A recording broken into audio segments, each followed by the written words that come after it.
Again tonight, we're looking at the green rush, the race to get greener. It's about Canadians and Canadian businesses working on ways to become more eco-friendly. To start things off tonight, we check in on a made in Canada, made to be clean product that's hit some roadblocks. Here's Red Sharon with the latest on the Zenn Car Company and its attempts to get moving down Canadian roads. This is still the only way you can get a Zenn Electric car legally moving through downtown Toronto traffic, on the back of a trailer. Because we can't drive them in Canada. A few months ago, it looked like Zenn had won its battle to share space in low-speed urban environments. Now it has discovered that's not what the federal government has in mind at all. We're very disappointed, actually. We first introduced you to CEO Ian Clifford and his Zenn vehicles last October. 100% electric, you simply plug it in and away it goes. Designed to operate at low speeds in areas where speed limits are restricted to 50 kilometers an hour or less, it is sold in Europe, Asia, and in 45 of 50 American states, but not Canada. Even though it met the government's own regulations, Transport Canada wouldn't grant Zenn the necessary documents, a national safety mark.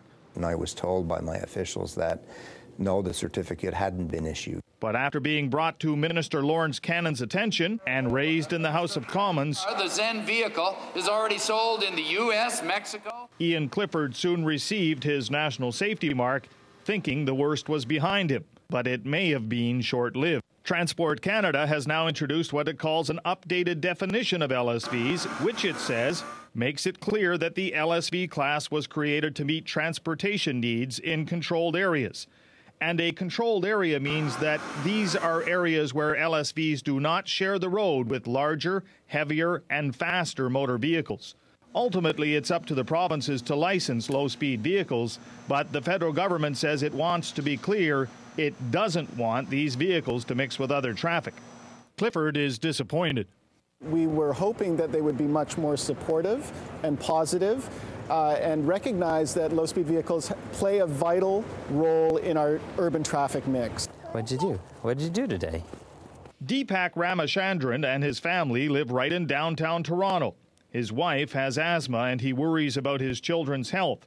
In the last 3 years, there have been almost 100 smog alert days in the city. But if we could reduce the number of people driving regular cars, that would make the city more livable for us. He's written the federal government asking if it's safe to use bicycles and motor scooters on city streets. Why not small electric cars? You can ride a Vespa on our streets, and yet the rule seems to be that for some reason, because this is enclosed, you wouldn't be allowed to ride it on the street right beside a Vespa. It seems a bit confusing. Transport Canada says it is a safety issue, that low-speed vehicles like Zenn or Dynasty, which used to be made in British Columbia, are not required to meet the same safety standards as other motor vehicle classes. But it also says it has yet to do any crash testing of this type of vehicle, something it now has scheduled for this summer. And Minister Cannon is no longer doing interviews. His office saying the minister won't talk about this.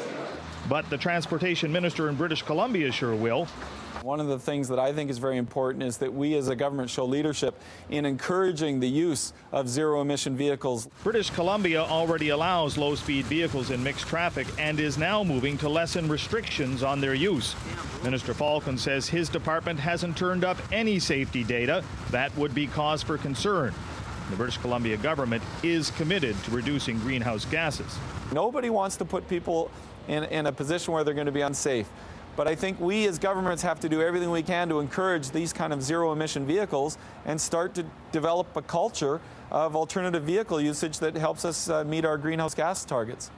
Back in Toronto, Ian Clifford calls British Columbia's position a breath of fresh air, and the federal government's concerns over safety misguided. There's about 60 or 70,000 low-speed vehicles on road in the United States today, and since 1996 there have been 0 reported fatalities in that type of vehicle. There isn't a vehicle class on the road that can boast that kind of level of safety, and we believe that they have a place on our roads in Canada today. Now another province, one with electrical outlets in pretty much every parking spot, says they are also considering low-speed vehicles. Manitoba officials say they are serious about LSVs and expect to make a decision about allowing them on the roadways, mixing with other traffic within months. Red Sharon, CBC News, Winnipeg.